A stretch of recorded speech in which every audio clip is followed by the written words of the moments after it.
사랑하는 여러분, 그동안 잘 쉬시고 하나님 은혜 가운데 거한 줄 믿습니다.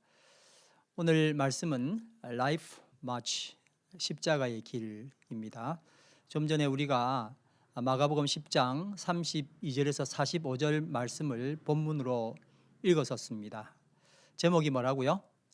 Life March, 네, 십자가의 길입니다. 복음서에 의하면은 예수님은요 7번 예루살렘으로 올라가셨습니다.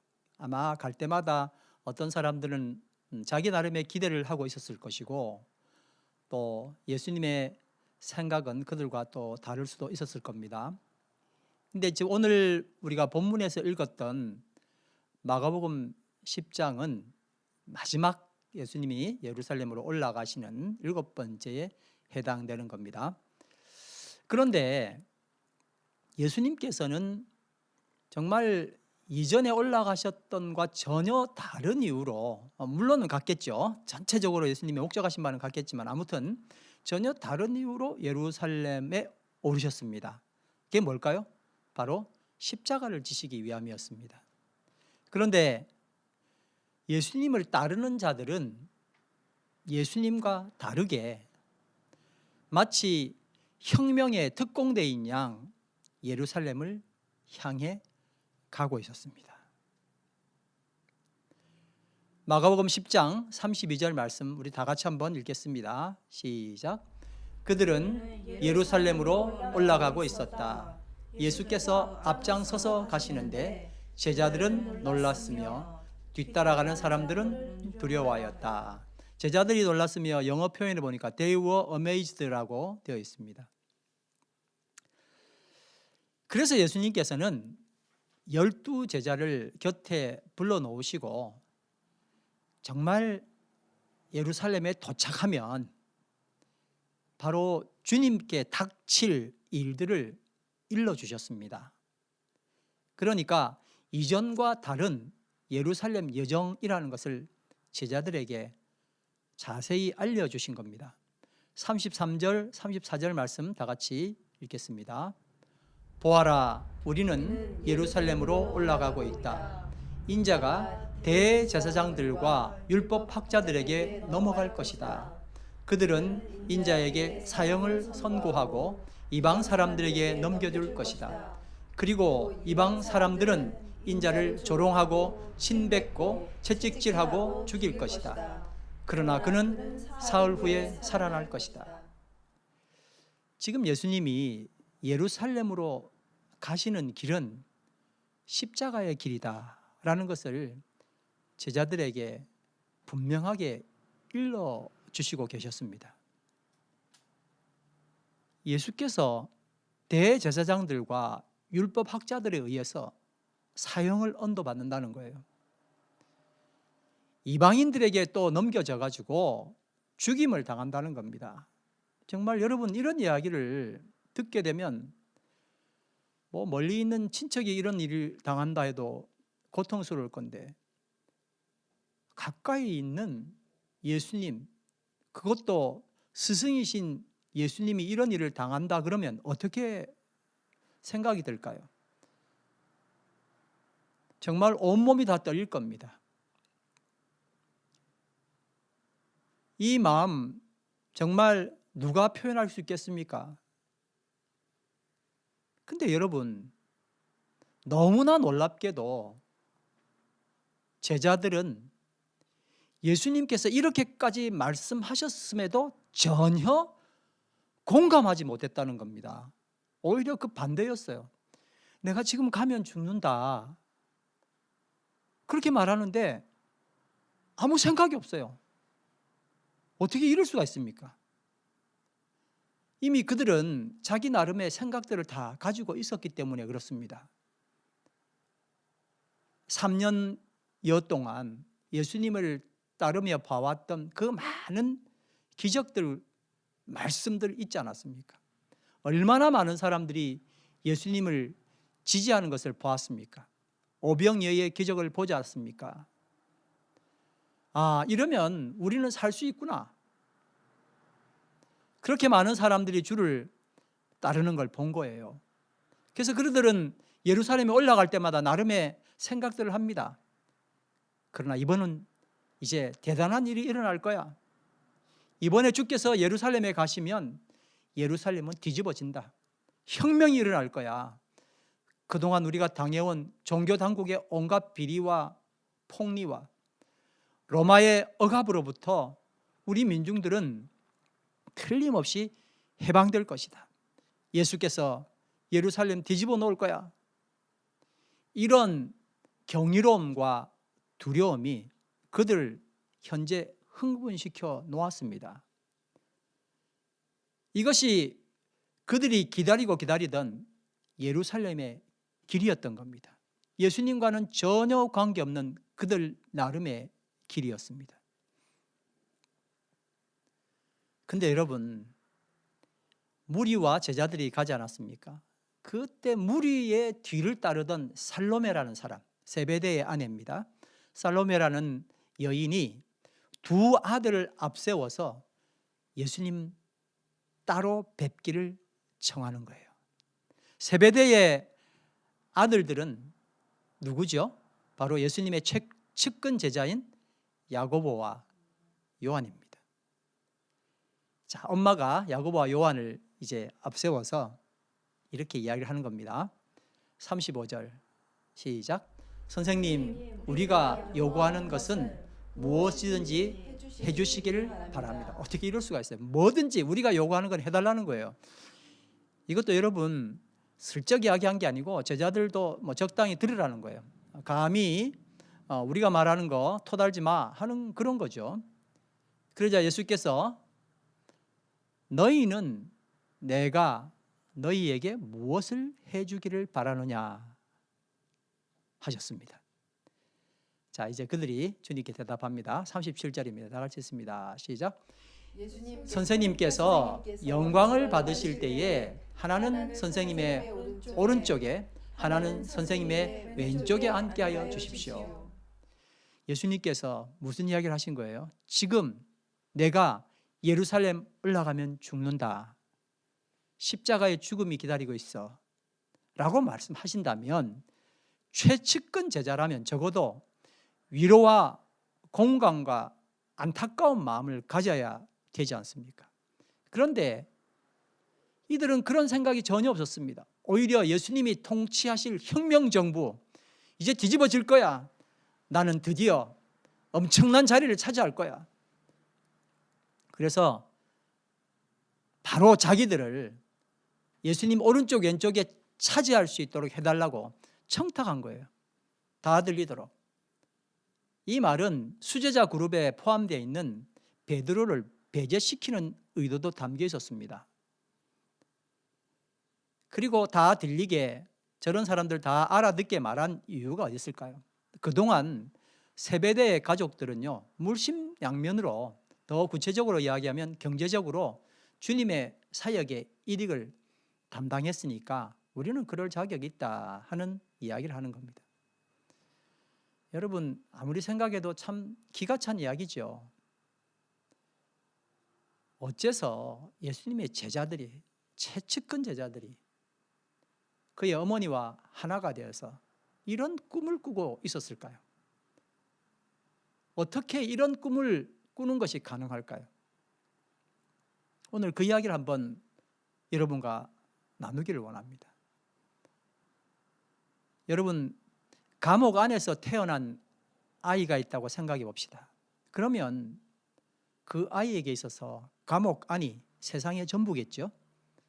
거기서 일어나는 것, 거기서 밥 먹는 것, 그것이 세상의 전부인 겁니다. 우리는 죄악 세상에서 태어나서 죄가 뭔지 모릅니다. 뭐가 죄인지도 모르고, 그리고 그 죄를 먹고 죄를 배설합니다. 그러니까 죄가 뭔지를 몰라요. 죄에서 태어났으니까요. 그냥 죄를 먹고 마시고 죄를 배설하는 거예요. 하나님은 진리이시고 선하시고 아름다우신 분입니다. 진선미의 본체이시고 근본이신 하나님이 존재하지 않는 세상이니까 여러분, 이 세상은요, 약한 것을 악이라고 이야기하는 거예요. 강한 것을 선이라고 말합니다. 작금의 세상도 언제나 그래왔던 것처럼 약자에서 강제로 재편성됩니다. 여러분 생각해 보세요. 한국의 정치나 미국의 정치나 이 세상 돌아가는 정치를 보십시오. 강자는요 언제나 용서됩니다. 이해가 됩니다. 영웅이 됩니다. 결국 강자는 선합니다. 말도 안 되는데 우리는 말이 안 된다고 그러잖아요. 근데 선해요. 어느새 또 설득당하네요. 여러분, 이 세상은 높은 자리가 진리라고 이야기합니다. 낮은 자리는 비루한 자들의 자리이고 그래서 거짓이라고 말합니다. 여러분, 그런 세상에서 우리가 여전히 살고 있지 않습니까? 근데 여러분 알다시피 비리와 거짓과 오류가 팜치는 곳 어디입니까? 높은 자리죠. 결국에는 진리와 비진리가 따로 있는 게 아니에요. 이 세상에서요. 높은 자리가 진리입니다. 낮은 자리는 거짓입니다. 그러니까 하나같이 무슨 더러운 짓을 한다 해도 그 낮은 자리에서 벗어나서 높은 자리에 이르려고 한다는 거예요. 우리가 높은 자리가 뭐니까요? 진리니까요. 또 세상은 많은 것, 큰 것을 추구합니다. 더구나 자본주의를 받아들인 이후에는 물건을 과잉 생산하고 엄청나게 큰 백화점으로 엄청나게 많은 사람들을 끌어모아서 엄청난 돈을 소비하게 만듭니다. 그러니 크고 화려한 것은 아름답고 작고 적고 보잘것없는 것은 추한 거라고 말하지 않습니까? 죄악 세상에 살면서 죄를 마시고 죄를 배설하는 우리는 아무리 말씀을 통해서 진리가 뭐냐, 선이 뭐냐, 아름다움이 뭐냐고 정말 귀에 딱지가 앉을 만큼 많이 들어도 사실 전혀 접수가 되지 않습니다. 너무 이리가 되어 있어요. 세상은 그렇게 말하지 않기 때문에 그래요. 세상이 말하는 진리와 선과 아름다움이 하나님이 말씀하시는 진리와 선과 아름다움과 너무 차이가 나잖아요. 그러니 그냥 교회에서 하는 소리 따로 듣고 세상에서 하는 소리 따로 듣는 겁니다.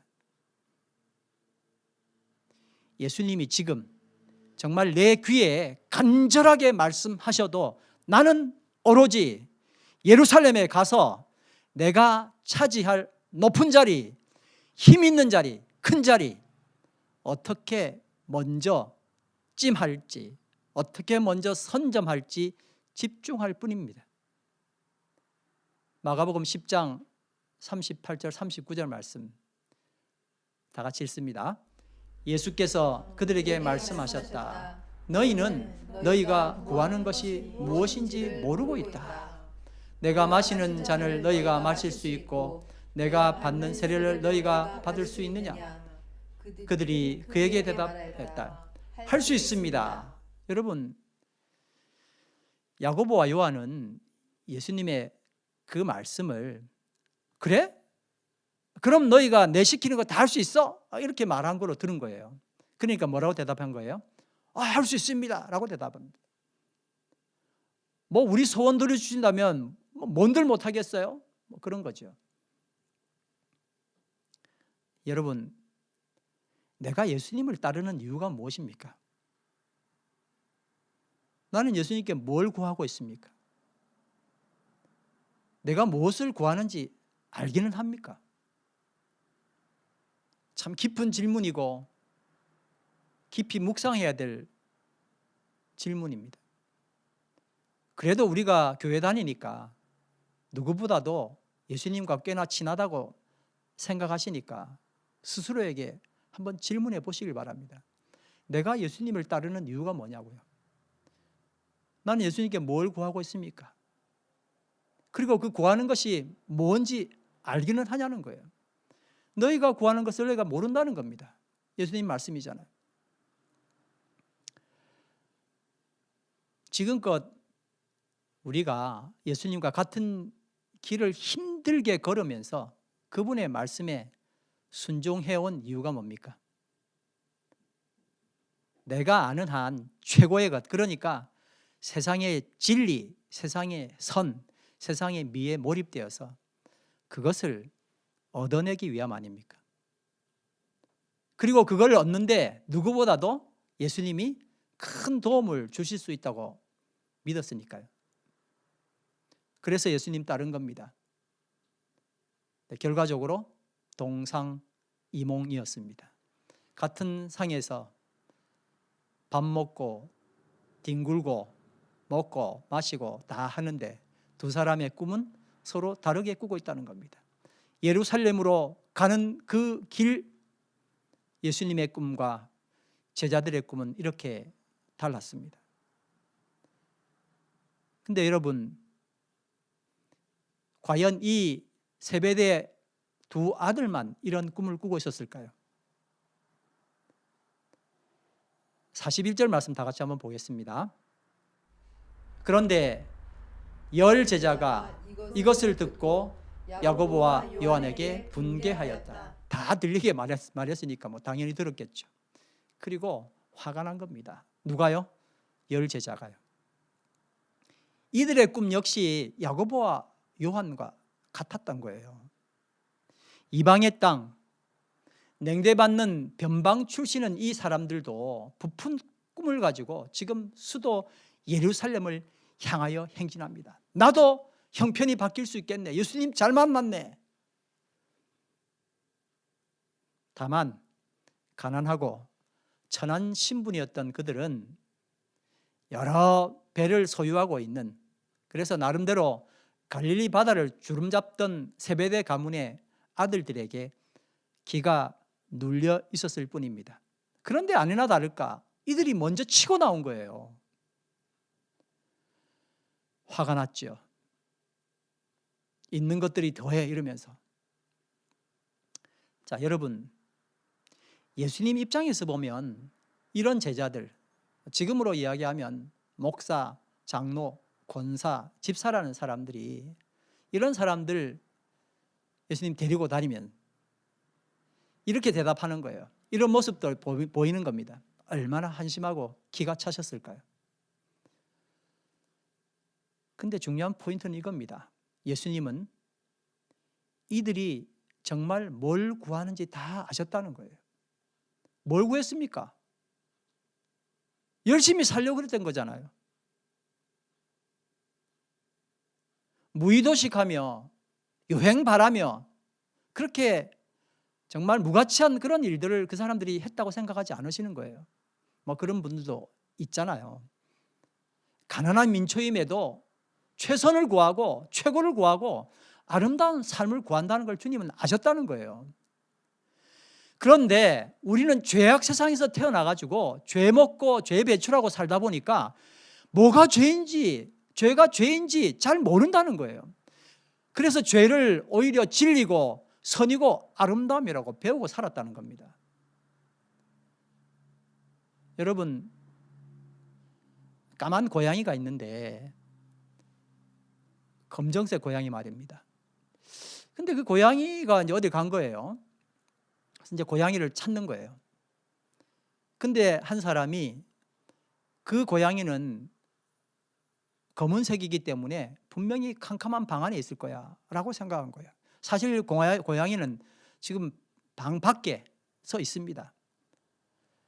밖에 있는 검은 고양이를 고집 피우며 캄캄한 방 안에서 일생 동안 고양이는 여기 있을 거야 하고 그 보이지도 않는 캄캄한 방에서 계속 찾는 것과 똑같은 안타까움입니다. 그래서 예수님이 제자들을 곁에 불러서 이렇게 말씀하셨습니다. 42절입니다. 시작. 너희가 아는 대로 이방 사람들을 다스린다고 자처하는 사람들은 백성들을 마구 내리누르고 고관들은 백성들에게 세도를 부린다. 여러분, 세상에서는 높은 자리에 있는 사람, 권세 있는 사람, 많이 가진 사람, 우리가 원하는 사람이죠. 왠지 있잖아요. 그 사람들 다 맞는 말만 하는 것 같아요. 그 사람들 머리도 다 좋아 보입니다. 심지어 아름다워 보입니다. 선망의 대상 아닙니까? 나도 언제쯤 저런 사람 되나 이런 꿈 꾸게 되죠. 그런데 예수께서 이들이 덮고 감추어둔 악취, 불편한 진실을 밝히신 거예요. 다스린다고 자처하는 사람들은 백성들을 마구 내리누르고 고관들은 백성들에게 세도를 부린다는 겁니다. 그들은 결코 진리도 아니고 선도 아니고 아름답지 않다는 거예요. 그럴 수가 없잖아요. 선해 보이고 아름다워 보이고 진리처럼 보이는데 사실 가장 취약한 냄새들을 피운다는 겁니다. 그러니까 예수님께서는 우리에게 힘내라. 나 믿으면 너희들 강하고 높고 크게 된다. 여러분, 우리가 좋아하는 말씀이 뭐죠? 욥기 8장 7절에 보면 내 시작은 미약하였으나 내 나중은 심히 창대하리라. 심히에 힘줘야죠. 그러니까 내가 예수를 믿는 이유는 지금 작은데 나중에 뭐가 되는 거예요? 심히 창대해지는 거예요. 너무 좋은 말씀이라고. 딴 건 들어주도 않아요. 십자가 이야기는 전혀 들어주도 않고 이사야 43장 4절에 보니까 내가 내 눈에 보배롭고 존귀하며, 그러니까 최고 높은 자리라는 거예요. 이런 말씀은 100번 1000번 해도 아멘 하는 거죠. 지속적으로 반복되는 이 더러운 악의 순환을 예수님은 절대 부추기지 않으셨습니다. 나를 믿으면 너희가 그렇게 될 거야.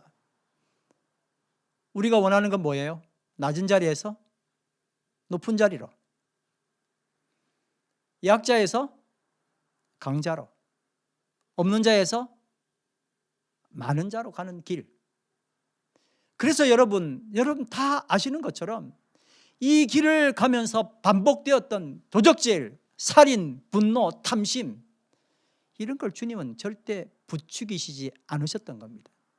오히려 이 길을 끝장내시고 전혀 새로운 길을 열어주신 겁니다.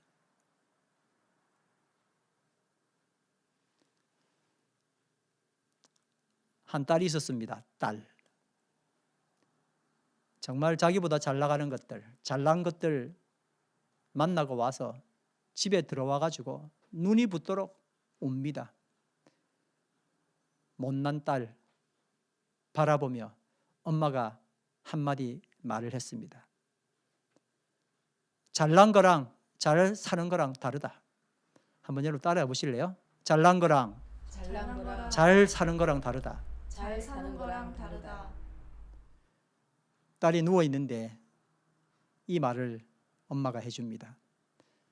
2019년도에 한국 최고 명품 드라마로 손꼽히는 눈이 부시게에서 나온 명대사입니다. 정말 눈부신 말이 아닐 수 없습니다. 과연 우리는 아직도 잘난 삶을 추구합니다. 잘난 것들 보고 나면 그날 잠 못 자죠.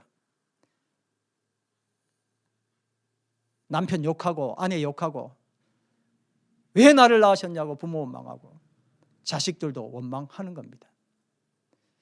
만약에 단 한 번이라도 잘난 삶이 아니라 잘 사는 삶을 생각해 본 적이 있었다면 이럴 수는 없을 테죠.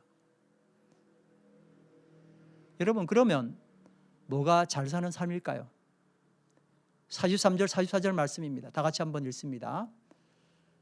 너희 가운데서 누구든지 위대하게 되고자 하는 사람은 너희를 섬기는 사람이 되어야 하고, 너희 가운데 누구든지 으뜸이 되고자 하는 사람은 모든 사람의 종이 되어야 한다. 아멘. 세상이 추구하고 가르친 세상의 진리, 세상의 선, 세상의 아름다움이 얼마나 허황되고 비참하고 고독합니까? 결국 죽음으로 끌고 갑니다. 데스 마치입니다. 데스 마치, 죽음의 행진, 여러분 들어보셨습니까? 2차 대전 때 독일이 나치 독일 말입니다. 했던 행태였죠. 건강, 생명 절대 돌보지 않고 생각조차 하지 않습니다. 군인들, 특히 죄수나 포로들을요, 죽음의 장소로 몰아가는 너무나 비참한 만행이었습니다. 가는 길은 뭐예요? 죽음이에요. 그래서 최고 약한 사람은 그냥 그들에서 죽여버립니다. 안 먹이니까요. 근데 그들이 맨 마지막으로 결론적으로 가는 종착지는 뭡니까? 거기 가서 죽는 거예요. 가는 길도 죽음이고 종착지도 죽음입니다. 그냥 죽으려고 뭐 하는 거예요? 행진하는 거예요. 얼마나 비참합니까? 근데 여러분, 이게 우리 인생과 너무나 똑같잖아요. 그런데 예수께서 이 행진을 정지시키시고 홀로 죽음의 행진을 감행하신 거예요. 십자가의 길이었습니다. 이걸 정지시킬 수 있는 유일한 방법은 주께서 십자가의 길을 걸어가시는 거였어요. 그리고 당신의 자녀들에게, 바로 나에게, 우리에게 생명의 행진, 라이프 마치를 선물하신 겁니다. 낮은 자리에서 높은 자리로, 약자에서 강자로, 없는 자에서 적은 자에서 많은 자로 역주행한다고 더러운 악취내며 죽음으로 몰아가는 데스 마치에서 높은 자리가 아니라 낮은 자리로, 강자가 아니라 약자로, 많은 자에서 적은 자로 흐르는 라이프 마치의 물꼬를 틀어 주신 것입니다. 아멘. 제자들과 무리들은 여전히 예루살렘을 향해 행진하는데 정말 오매불망 잘난 사람 되기 위해서 그 험한 길, 그 엄청 힘든 길을 희망을 가지고 경의와 흥분과 두려움으로 걷고 있습니다. 여러분, 잘난 사람 되는 길이 뭐 편합니까? 얼마나 그것도 힘들어요. 데스마치예요. 죽음의 길입니다. 다 알잖아요. 근데 거기 끝에 뭐가 있는 줄 압니다. 아니요, 죽음밖에 없습니다. 높은 자리, 강한 자리, 많은 자리를 차지하는 것이 참 진리고 참 선이고 정말 아름답다고 우리는 배웠고 학습했고 연습했잖아요. 그리고 그걸 지금껏 강하게 믿어온 겁니다. 이것이 바로 잘난 사람의 길이었죠. 데스마치인지 모르고요. 지금 단지 예수님만이 잘난 사람의 길이 아니라 잘 사는 사람의 길을 홀로 걸어가고 계신 겁니다. 그 길은 생명을 주는 길이며, 그래서 그 길은 영광의 길이며 십자가의 길이었습니다. 그래서 결국 제자들과 무리들도 이 생명의 라이프 마치에 함께 할 수 있도록, 우리도 라이프 마치를 할 수 있도록 역사하셨다는 겁니다. 오늘 우리 남성 중창이 드렸던 찬양이 저주받을 나의 영혼 자유 얻게 하셨네, 속죄하신 주의 사랑 내가 노래하리라. 참 편안하게 아름다운 멜로디로 되어 있지만 얼마나 강력한 메시지고 간증입니까? 저주받을 나의 영혼 자유 얻게 하셨네. 데스마치 그 외에는 할 수 있는 것이 아무것도 없는 우리에게 라이프 마치를 예수께서 주신 겁니다. 아멘. 우리는요, 어떤 특정 음악에 감동을 하죠. 뭐 그 이유는 저마다 다 또 장르도 다를 겁니다. 근데 공통적인 이유는 있습니다. 뭘까요, 여러분? 그것은 긴 음과 짧은 음, 높은 음과 낮은 음, 센 음과 약한 음이 조화롭게 흐르기 때문이에요. 그러니까 우리가 생각하는 최고 있잖아요. 높은 음, 센 음, 긴 음, 이거 계속되면 절대 감동적인 음악이 될 수가 없습니다. 근데 세상은 긴 음, 높은 음, 센 음, 높은 자리, 힘센 자리, 그런 걸 계속 요구하면서 맞다고 하지만 아닌 것도 다 알아요. 그렇죠? 근데 여길 가려고 왜 그렇게 노력하냐는 거예요. 길이 없었거든요. 그동안은 길이 없었어요. 그러나 예수께서 십자가에 달리심으로 우리에게 길을 만들어 주신 겁니다. 너무나 놀랍고 감사한 일입니다. 할렐루야. 마가복음 10장 45절 말씀 다 같이 읽겠습니다. 시작. 인자는 섬김을 받으려 온 것이 아니라 섬기러 왔으며 많은 사람을 구원하기 위하여 치를 몸값으로 자기 목숨을 내주러 왔다. 아멘. 마가복음 주제 말씀입니다. 그렇죠? 마가복음의 주제가 뭐냐 하면 바로 이 말씀 우리는 들죠. 여기서 인자가 뭐라 그랬죠? 지난번에 예수님 스스로에게 붙인 별명, 예수님이 스스로에게 나는 인자야, 뜻은 뭐라고요? 사람의 아들, 고엘이 되시기 위하여 하나님께서 사람이 되셨다는 겁니다. 우리는 이 말씀에서 정말 기꺼이 자원하셔서 고엘을 실현하시는 인자이신 우리 구주 예수님을 뵙게 됩니다. 나를 위한 헬세드가 구절구절 넘쳐 흐르지 않습니까? 주님은 우리가 제자들과 무리들처럼 여전히 잘난 사람 되는 것에 치중하며 그 목적을 이루기 위해서 당신을 따르는 걸 보셨습니다. 그래서 우리가 정말 열심히 살았잖아요. 그런데 그것이 죄일 수밖에 없는 처참한 현실을 보셨습니다. 저는 압니다.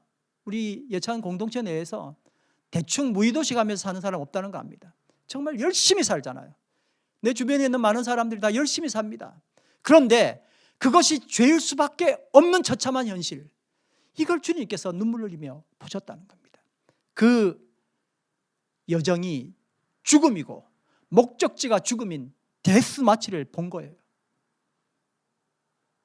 우리에게서 삶이 아니라 죽음을 향해 역주행하는 데스마치를 보셨다는 겁니다. 교회 나온 지 수십 년 되어서 떠밀려서 크리스천이 되어버린 내가 여전히 잘난 사람 되기 위해 예배하고 예배 후에는요, 사람들에게 내가 잘난 사람임을 어필하는 허세도 주님께서는 보셨습니다. 여러분, 그 허세가 수용되지 않는 날은 괴로운 날이죠. 아무리 위대한 설교가가 설교를 했다 한들, 아니요, 예수님이 오셔서 설교를 하셨다 한들 아무 소용없습니다. 내가 잘난 사람인데 스크래치가 나게 되면 교회가 어찌 사람을 무시하냐, 쪽팔려서 교회 못 가겠다, 난리 납니다. 데스마치가 울려 퍼지는 겁니다. 이거요, 정말 중독성 강하고 전파력도 엄청 강합니다. 예배 공동체의 데스마치의 울림이 위기를 불러오는 겁니다.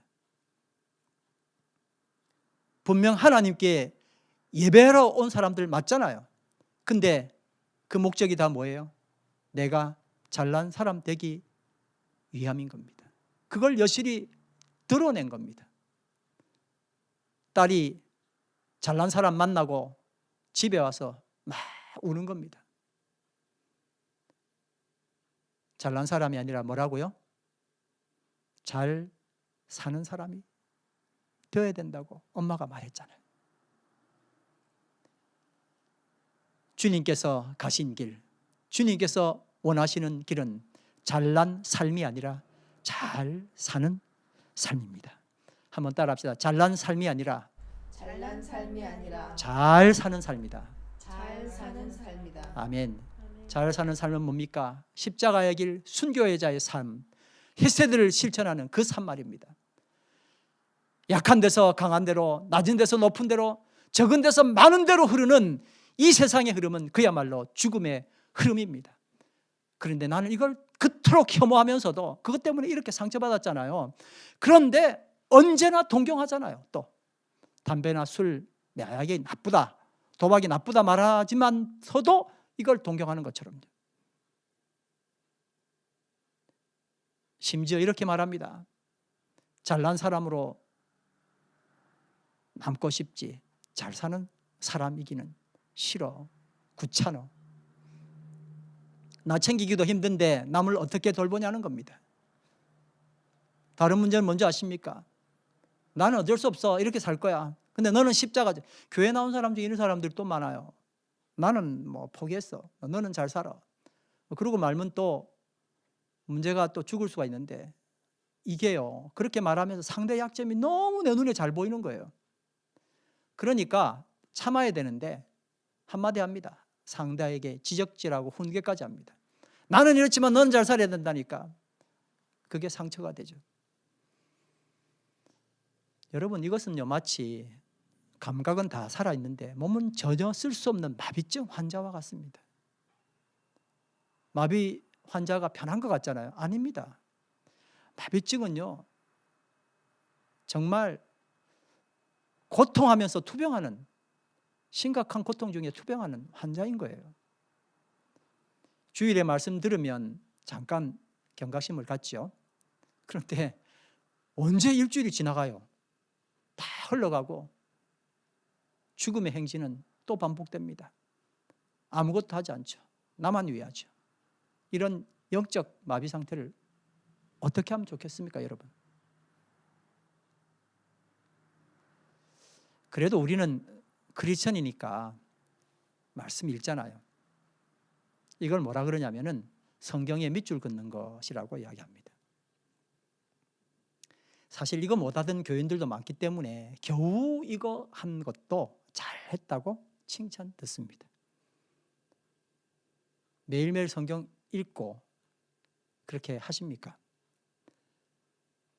안 하는 사람 많으니 이거 하는 것도 칭찬 들을 만한 일이죠. 근데 겨우 한 겁니다. 그런데 성경에 밑줄 긋는 것까지는 해도 내 삶 속에 밑줄 긋는 것은 잘 못합니다. 죽음의 흐름에서 생명의 흐름으로 바꿔야 할 크리스찬임에도 매일 내 삶에서 밑줄 긋기 하는 데서 항상 포기하고 주저앉아 버립니다. 사랑하는 성도 여러분, 오늘 성령님께서 내 마음에 찾아오셔서 말할 수 없는 탄식으로 내가 변화되기를 소원하고 계십니다. 혹시 여러분 중에 큰 변화를 결심하다가 낙심에 빠진 경험이 있다면 이제 오늘부터 작은 것 하나 실천해 보기를 원합니다.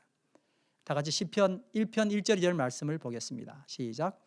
복 있는 사람은 악인의 꾀를 따르지 아니하며 죄인의 길에 서지 아니하며 오만한 자의 자리에 앉지 아니하며 오로지 주님의 율법을 즐거워하며 밤낮으로 율법을 묵상하는 사람이다. 참, 여러분 정말 대단한 말씀 아닙니까? 악인의 꾀, 세상이 말하는 선이지요. 죄인의 길, 오만한 자의 자리, 다 아니라는 거예요. 근데 놀랍게도 복 있는 사람은 뭐 하는 사람이라고요? 묵상하는 사람이래요. 자, 아침에 눈 뜨고 이렇게 기도하고 묵상하시길 바랍니다. 눈 따라합니다. 고혜이신 나의 주님, 고혜신 나의 주님, 내 삶에서 내 삶에서 당신의 생명이 흐르기를 소원합니다. 당신의 생명이 흐르기를 소원합니다. 근데 여러분 뭐 이 기도는 또 다 하실 거 아닙니까? 근데 중요한 거는요, 잘난 삶을 끊고 잘 사는 삶을 살아야 된다고 결심해야 되는 거예요. 따라서 잘난 삶을 끊고 잘난 삶을 끊고 잘 사는 삶을 살자. 잘 사는 삶을 살자. 이렇게 결심해야 돼요. 그러니까 아침에 탁 일어나서 누가 나에게 연락했나, 나는 어느 정도 가치가 있는 사람인가, 딱 그런 거 다 체크하잖아요, 그렇죠? 잘난 삶이에요. 성경 말씀 잠깐 읽는 이유는 잘난 삶을 살려고요. 근데 그걸 끊어야 된다는 거예요.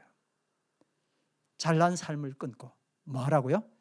잘 사는 삶을 살기 위하여 아침에 말씀 읽고 묵상하는 겁니다. 주님, 나에게서 생명이 흘러나가서 주변에 많은 사람을 살리도록 인도해 주십시오. 단순하지만 짧지만 이렇게 기도하시길 바랍니다. 그리고 주어진 오늘의 말씀 읽고 묵상합니다.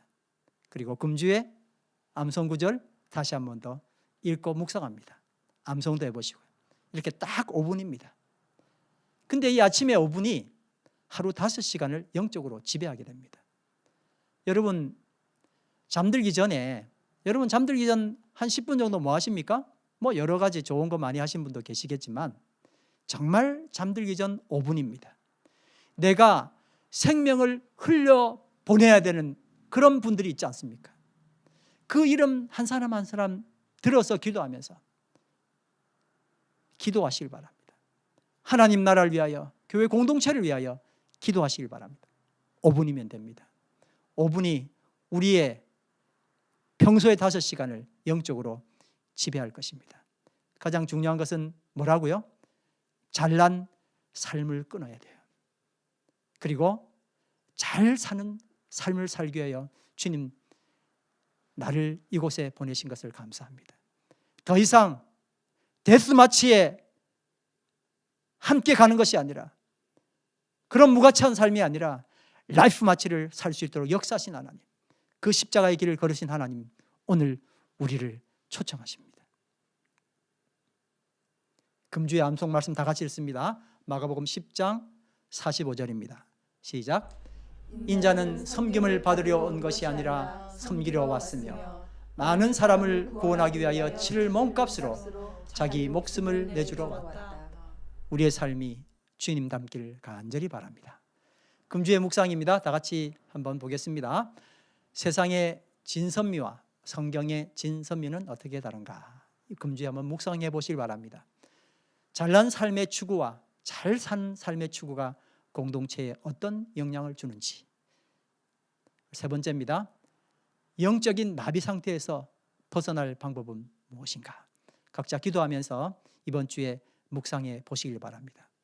참 제가 늘 생각하는 것이 이렇게 금주의 암송 말씀과 금주의 묵상 말씀을 드리는데 얼마나 많은 분들이 이 말씀에 순종하는지, 안 그러면 그냥 말로 지나가는지 생각을 해보게 됩니다.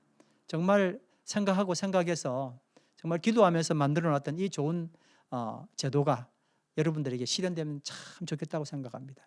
이렇게 묵상하시고 암송하시고 매일매일 주님과 함께 걸으시는 축복 있기를 간절히 바랍니다. 다 같이 일어나셔서 오소서 진리의 성령님 찬양 드리겠습니다.